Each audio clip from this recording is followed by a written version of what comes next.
तो बहुत टाइम से Q&A नहीं हो रहा था, तो आज हम लोग करते हैं अपनी Q&A वाली वीडियो। और भाई इंस्टाग्राम पे मैंने पोल डाला था, आप लोगों ने वहाँ मुझसे काफ़ी इंटरेस्टिंग क्वेश्चंस पूछे हैं, तो शुरू करते हैं फटाफट से। आपको वीडियो को लाइक करना है, चैनल को सब्सक्राइब करना है, जल्दी जल्दी भाई 1000 सब्सक्राइबर्स करा दो, क्योंकि गिव अवे करूँगा मैं 1000 सब्सक्राइबर्स होने पे। और शुरू करते हैं। तो सबसे पहले यहाँ पे भाई ये हमसे पूछ रहे हैं कि भाई रोमन रेंज को हम लोग को पता है कि WWE चला रही है कि वो एक मेगा स्टार बनने वाले हैं, तो क्या ऐसा हो सकता है इन फ्यूचर कि रोमन रेंज बॉबी लैशली को या किस जो भी बंदा WWE चैंपियन है उसको हरा के WWE चैंपियन बन जाता है, डुअल चैंपियन भी बन जाए। तो देखिए भाई आइडिया बहुत अच्छा है कि भाई डुअल चैंपियन हो सकता है, लेकिन मुझे नहीं लगता WWE ऐसा करने वाली है, क्योंकि देखो यूनिवर्सल टाइटल WWE टाइटल उनके दोनों ब्रांड के दो बड़े टाइटल है, और WWE मुझे लगता है इतना बड़ा जुआ खेलेगी अपने दोनों टाइटल्स को मर्ज करके एक बड़ा टाइटल बना दे। तो मेरे हिसाब से भाई इस चीज़ की पॉसिबिलिटी कम है। हाँ, रोमन रेंज एक ही साथ वर्ल्ड और मिड कार्ड जरूर होल्ड कर सकते हैं, लेकिन फिर वही बात आएगी कि जिता तो दोगे, लेकिन जब हराना होगा तो मुझे लगता है रोमन का कैरेक्टर वीक हो सकता है, इसलिए वो चीज़ नहीं करनी चाहिए। अगला क्वेश्चन यहाँ पे है भाई कि फिन बैलर क्या मतलब कौन से रॉ या स्मैकडाउन कहाँ पे आ सकते हैं। तो मेरे को रिपोर्ट क्या मानना है कि फिन बैलर रॉ पे आएंगे, और रॉ की जो क्रिएटिव टीम है ना वो फिन बैलर को मांग भी रही है, लेकिन जो NXT की टीम है वो फिन बैलर को जाने नहीं देना चाहती। उन्होंने कहा अगर तुम फिन बैलर को रॉ पे मतलब बहुत अच्छे से यूज़ कर रहे हो या कोई मेजर प्लान है तो वहाँ पर उसके लिए, तभी हम उसको NXT से रिलीज करेंगे, नहीं तो हम उसको NXT पे रख के खुश हैं। तो भाई देखो ऐसा हो सकता है आपको फिन बैलर बहुत जल्दी रॉ पे आते हुए दिखाई दे जाए और किसी मेजर स्टोरी लाइन में भी इन्वॉल्व हो सकते हैं। अगला क्वेश्चन पूछ रहे हैं कि जॉन सीना समरस्लैम में आने वाले हैं, और रोमन वर्सेस जॉन सीना के मैच की काफ़ी ज़्यादा हाइप हो रही है। तो क्या आपको लगता है कि जॉन सीना और रोमन को हरा करके एक 17 टाइम वर्ल्ड चैंपियनशिप कैप्चर करेंगे? तो देखो ये सारी चीज़ें ना मुझे लगता है कि जॉन सीना के शेड्यूल पर डिपेंड करने वाली है। अब शेड्यूल पर क्या है इस हिसाब से डिपेंड करने वाली है कि भाई देखो टाइटल जिताना, अब जॉन सीना भाई लेजेंड है, अगर रोमन रेंज उनसे टाइटल ड्रॉप कर भी जाएंगे तो मुझे लगता है उनका कैरेक्टर वीक होगा और सीना कुछ रिवेंज टाइप भी हो जाएगा और एक तीसरे मैच की पॉसिबिलिटी खुल जाएगी। लेकिन भाई सोचो अगर सीना के शेड्यूल में सिर्फ मतलब समरस्लैम में कम्पीट करना हो, तो भाई अब आप खुद समझ लो कि सीना को फिर यूनिवर्सल चैंपियनशिप कैसे WWE जिता देगी, कि भाई सीना टाइटल जीत गया लेकिन फिर डिफेंड ही करने नहीं आ पा रहे। तो वो सारी चीज़ें हमें लगता है कि भाई जॉन सीना के शेड्यूल पर डिपेंड करती हैं, और देखो भाई क्या होगा।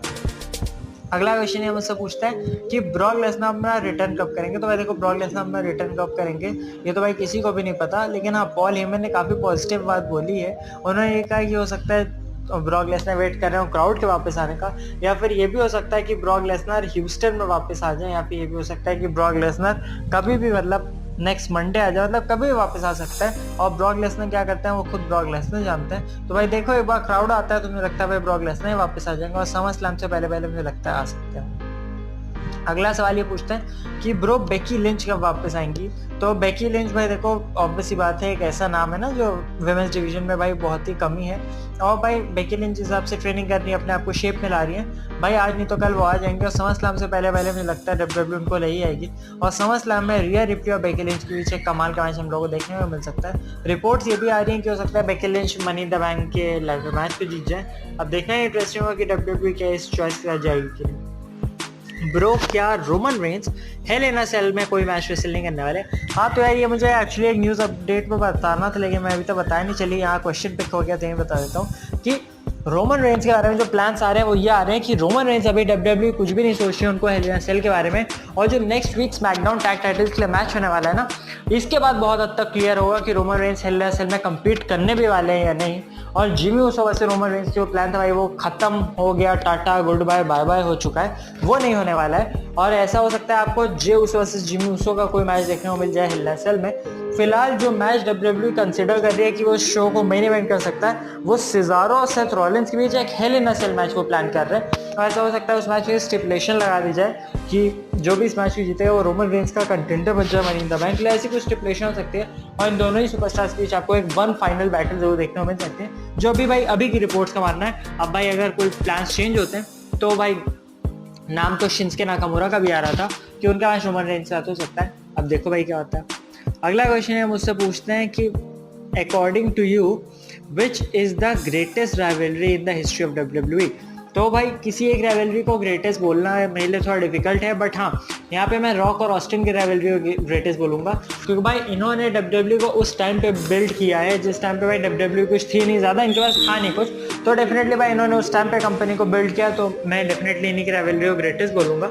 और इनकी भाई रेवलरी जो ग्रेटेस्ट रेवलरी ऑफ ऑल टाइम है, एक सीरीज़ है मैंने, तो अभी तक मैंने उसमें एक ही एपिसोड डाला है, बट बहुत जल्दी उसमें और एपिसोड लाऊंगा, तो उस पर मैंने इनकी रेवलरी कवर कर रखी है, तो अगर आपको चेकआउट करनी है तो डेफिनेटली भाई आप वहाँ से चेकआउट भी कर सकते हैं। ये इसमें कोई मुझे प्रॉब्लम नहीं है भाई। अगली चीज़ क्या है, हमसे पूछ रहे हैं कि भाई एलिस्टर ब्लैक का क्या सीन है, भाई एलिस्टर ब्लैक का क्या सीन है। तो भाई देखो, एलिस्टर ब्लैक बीई पे आए, अटैक किया और अगले हफ्ते वो गायब हो गया, तो भाई उनका सीन तो भाई मुझे लग रहा है अभी WWE को भी नहीं पता क्या है, लेकिन फिलहाल भाई WWE से ये दरख्वास्त है भाई, कुछ करते हो तो कंसिस्टेंटली करते रहो।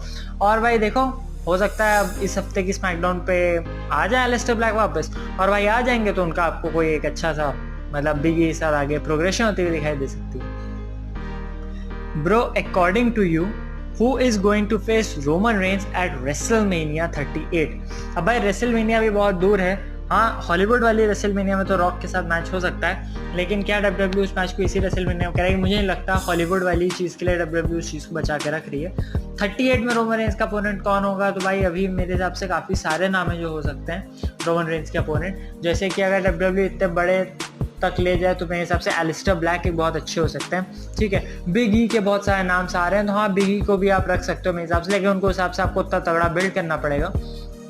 मेरे हिसाब से शिंस्के नाकामुरा काफ़ी अच्छे अपोनेंट हो सकते हैं, और सेथ रॉलिंस हो सकते हैं मेरे हिसाब से। भाई रॉलिंस और रोमन का मैच रेसलमेनिया वर्दी है, एक बार रेसलमेनिया में भी आप करा दोगे तो मेरे हिसाब से इस मैच में कोई भी बुराई नहीं है। हाँ अगर आप कोई बोलोगे कि भाई कोई रिटर्निंग सुपरस्टार को रोमन रेंस से बढ़ा दो, तो मैं ये नहीं बोलूँगा। हाँ ड्रू मैकिंटायर वैसे तो रोमन रेंस का भी एक ऐसा मैच है जो मैं कह सकता हूँ भाई हाँ हो सकता है। और मतलब भाई मैचेस की बात हो ही रही है, तो NXT का एक सुपरस्टार है जिसने क्लेम कर दिया है कि उसको एक मैच चाहिए रोमन रेंस के साथ, ये और कोई नहीं ब्रॉन्सन रीड है। और भाई अभी मुझे लगता नहीं, अभी तो वो नॉर्थ अमेरिकन चैंपियनशिप जीते हैं, मज़े में हैं वो NXT पे, लेकिन अगर उनका कॉल अप होता और रॉयल रंबल तक उनकी कुछ कहानी बनती है तो हो सकता है भाई उनका भी मैच हो जाए, तो उसमें मुझे भाई कोई प्रॉब्लम नहीं है। अगला क्वेश्चन भाई ये है कि भाई जेफ हार्डी का क्या होगा। भाई WWE ने तो इतने बड़े लेजेंड का कचरा कर दिया, तो भाई देखो जेफ हार्डी का क्या होगा, ये भाई सही में बहुत बड़ी बात है, लेकिन मेरे हिसाब से WWE के रिपोर्ट्स के हिसाब से भाई ये प्लान है कि WWE जेफ हार्डी को एक तगड़ा पुश देगी, और आज नहीं तो कल वो पुश शुरू होगा, तो भाई ऐसा हो सकता है कि भाई एक बार फैंस वापस आए तो जेफ हार्डी का पुश भी लौट आएगा, तो भाई आपको उस चीज़ की उतना वरी करने की ज़रूरत नहीं है। ऐसा हो सकता है भाई जेफ हार्डी अभी जो टैलेंट्स को ओवर कर रहे हैं उसके बाद भाई अल्टीमेटली वो एक पॉइंट पे आ जाए। भाई according to you who will be champions by the end of 2021, तो साल के अंत तक कौन कौन भाई टॉप चैंपियनशिप्स की बात करते हैं, रॉ की बात करता हूँ, तो भाई मुझे लगता है कि बॉबी लैशली के पास टाइटल नहीं रहने वाला है। हाँ उनसे ये टाइटल ड्रू मैकिंटायर ले सकते हैं, हाँ ब्रॉक लेसनर भी ले सकते हैं, ये दो नाम तो मैं यहाँ पर रखना चाहूँगा। एजे स्टाइल्स को भी आप रख सकते हो तो मुझे लगता है। इसके बाद भाई वुमेन्स चैंपियनशिप की तो रिया रिप्ली के पास अगर टाइटल जाएगा तो मेरे हिसाब से रिया रिप्ली से टाइटल एलेक्सा ब्लिस को मिलना चाहिए या फिर बेकी लिंच को मिलना चाहिए, ये दोनों ही सुपरस्टार मेरे हिसाब से इस टाइम डिजर्विंग है। रॉ की टैग टीम चैंपियनशिप्स की बात करूँ तो भाई एजे स्टाइल्स और ऑमोस के पास है, ऑब्वियस सी बात है भाई इनके पास टाइटल्स इतने लंबे नहीं रहेंगे क्योंकि एज ए चैंपियन इनको बहुत अच्छा बुक नहीं किया जा रहा है, तो मेरे हिसाब से अगर इनके पास से टाइटल छीने जाएंगे ना तो भाई कौन ले सकता है इनसे टाइटल्स? आरके ब्रो ले सकती है भाई। आरके ब्रो एक ऐसी चीज़ है जिसके WWE के शायद कुछ मेजर प्लान्स हैं, तो आरके ब्रो अगर इनसे टाइटल्स ले लेंगे तो मेरे हिसाब से कोई प्रॉब्लम नहीं होगी इस चीज़ में। और भाई कोई चैंपियनशिप बच रही है रॉक पे? कौन सी बच रही है? यूएस चैंपियनशिप बच रही है भाई, हमारे शेमस द केल्टिक वॉरियर हैं, तो शेमस से कौन टाइटल ले सकता है? तो भाई देखो अगर रिपोर्ट्स के हिसाब से फिन बैलर रॉ पे आ जाते हैं तो फिन बैलर को यूएस चैंपियनशिप जिता दो, एक काफ़ी सही तरीका है। और उसके अलावा भाई रॉ के रोस्टर पे अभी अगर मैं ध्यान दूँ तो ब्रॉन स्ट्रोमन को अगर यूएस टाइटल दे दो तो काफ़ी ज़्यादा सही है मेरे हिसाब से, वो कुछ सुपरस्टार्स को एलिवेट कर सकते हैं, ओवर कर सकते हैं। कीथ ली वापस आ जाते हैं तो कीथ ली को भी आप यूएस चैंपियनशिप पकड़ा सकते हो, तो ये सारे कुछ हैं। अब स्मैकडाउन की बात करते हैं तो भाई रोमन रेंस यूनिवर्सल चैंपियन, तो भाई मेरे हिसाब से 2021 के अंत तक रोमन रेंस ही चैंपियन रहने वाले हैं, और रेसलमेनिया 38 से पहले रोमन को टाइटल ड्रॉप कराने का मेरे हिसाब से कोई सेंस है नहीं। और हाँ इंटरकॉन्टिनेंटल चैंपियनशिप की बात करता हूँ तो अपोलो क्रूज, तो भाई अपोलो क्रूज से मेरे हिसाब से भाई चैंपियनशिप लेने के लिए एलिस्टर ब्लैक हो सकते हैं, सिजारो हो सकते हैं, और बिग ई भी हो सकते हैं भाई, केविन ओवेंस हो सकते हैं, ये कई सारे नाम हैं। सैमी ज़ेन को भी हो सकता है साल के अंत तक चैंपियनशिप मिल जाए, किसी और से मिल जाए ट्रांजिशन होकर, लेकिन चैंपियनशिप मिल सकती है। टैग टीम टाइटल्स की बात करता हूँ तो मेरे हिसाब से भाई एक बार ऊसोस के हाथ में टैग टीम टाइटल्स आ गए रे और डोमिनिक के पास से, उसके बाद मुझे लगता है ऊसोस के पास से टाइटल जाने वाले हैं 2021 के एंड तक। लेकिन हाँ, टाइटल चेंज होने वाला है क्योंकि ऊसोस पास मुझे लगता है आज नहीं तो कल चैंपियनशिप गोल्ड आने वाला है। स्मैकडाउन की वुमेन्स चैंपियनशिप की बात करता हूँ तो यार बियंका ब्लेयर हमारी चैंपियन है और मुझे नहीं लगता भाई बियंका से टाइटल लेने का भी कोई सेंस है। बस बंदी को अच्छी बुकिंग देते रहो, तगड़े तगड़े अपोनेंट्स देते रहो और उनकी मतलब रेन को आप काफ़ी तगड़ा बना सकते हो, क्योंकि बियंका के चैंपियन बनने पर डब्ल्यूडब्ल्यू बहुत ज़्यादा पॉजिटिव रिएक्शन भी मिला है और फैंस भी इस चीज़ में इंटरेस्ट ले रहे हैं। भाई क्यों ही चैंपियनशिप लेनी है अगर लोग इंटरेस्ट ले रहे हैं। तो बस आज के Q&A में भाई इतने ही क्वेश्चन है। ये वीडियो पसंद आई तो लाइक कर दीजिए, चैनल को सब्सक्राइब कर लो, नोटिफिकेशन बेल कर दबाओ और अगर आपको मुझसे Q&A में मतलब क्वेश्चन पूछते हो तो आप इंस्टाग्राम पे आ जाइए, पूछ लीजिए। बाकी इस वीडियो का कमेंट सेक्शन में पूछ लीजिएगा, मैं इस पर भी आपको रिप्लाई करने की कोशिश करूँगा। And thank you so much for watching this video.